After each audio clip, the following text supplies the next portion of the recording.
High বন্ধুরা, দেখো আমরা কৈখালী আশ্রম ঘাটে নেমে গেছি। এই দেখো কৈখালী আশ্রম ঘাট। এই একটা আশ্রম দেখে নাও ছোট্ট করে, যেটা এই এদিকে নদী। এই দেখো সামনে রাস্তা দিয়ে যাচ্ছি আমরা হাঁটতে হাঁটতে।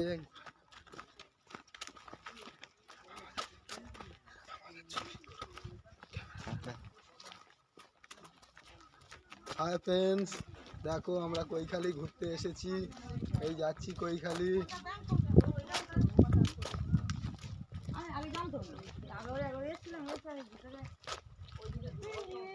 এই রাস্তা দিয়ে ডান রাস্তা দিয়ে হাঁটতে হাঁটতে যাচ্ছি কৈখালী আশ্রমে ঘুরতে। চলো এবার আশ্রমে গিয়ে দেখা হবে। ওই দেখো কৈখালী আশ্রম ঘাটের জেটি ঘাটে একটা, যেখানে দুটো লঞ্চ দাঁড়িয়ে আছে। সোজা চলে গেছে রাস্তাটা, একদম দেখে নাও কৈখালী রাস্তায় আশ্রমের দিকে আমরা এই যাচ্ছি।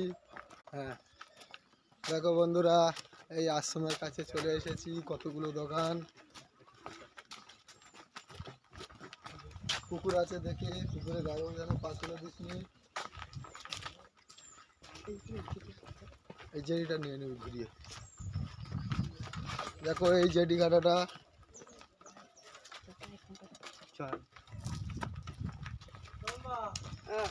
এই একটা মন্দির দেখে নাও সামনে। মন্দিরটা ভালো করে ঘুরিয়ে ভিডিওটা করে নাও বাবু সোনা। এই কৈখালী একটা মন্দির এটা। এই ডান দিকে নদীর চরে দেখো কত ভালো ভালো লঞ্চ শুকনো ডাঙায় উঠে আছে। মানে এদের গরম পড়ে গেছে, এদের আর কাজ নেই। শীতের সময় এদের টুরিস্টে খাটা লঞ্চ এগুলো। এখন ফাল্গুন মাস মানে গরম, এরা এবার সারা বছর বসে থাকবে, আর এদের কেউ ভাড়া করবে না।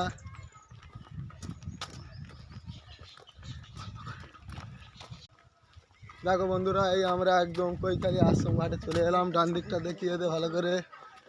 এই দেখো একদম মেন জায়গা। এই রাস্তাটা চলে গেছে রোড, যেটা জামতলা থেকে এসেছে এই কৈখালীরে। এই আমরা ঢুকে যাচ্ছি আশ্রমে। ছবি করে একটা ঘুরিয়ে আমাদের। হাই ফ্রেন্ডস, দেখো আমরা কৈখালী আশ্রমে চলে এসেছি। আমি আমার দুটো ছেলেকে নিয়ে এসেছি। আমার বউয়ের শরীর খারাপ, তাই আসেনি। বউ বাপের বাড়ি শুয়ে আছে ওষুধ খেয়ে। তো পরের ভিডিও দেখা হবে।